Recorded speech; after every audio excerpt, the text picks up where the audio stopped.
Just a property to notice using 1/2 mass times distance with a sponge. The absorbency actually is pretty interesting. It actually goes, it looks like it goes a bit above water level actually, due to the absorbency factor. It's very slow going, but we can tell that it's soaked above the water level. The water level is actually hard to tell where the water level is, but it's below there somewhere. And we can see that the string is gradually getting a little bit wetter. You can tell that it's slightly dark halfway up or a little bit above the water level. Uh, and theoretically, what we're going to see is that a little drop will go onto there. It'll actually be able to return to the water level. Um, and actually turn the wheel without costing any energy. So that's pretty interesting.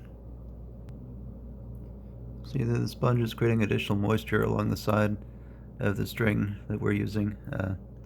That's one thing to notice.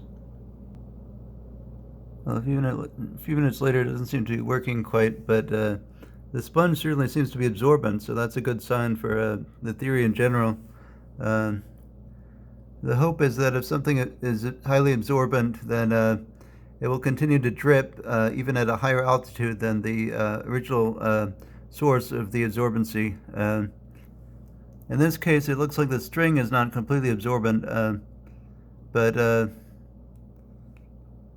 there's some hope that a similar design could possibly work, as shown in a previous video.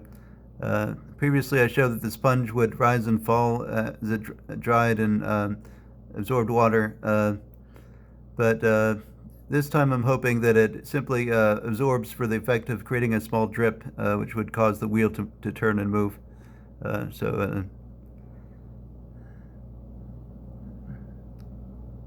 Pretty interesting theory anyway. So thanks for watching.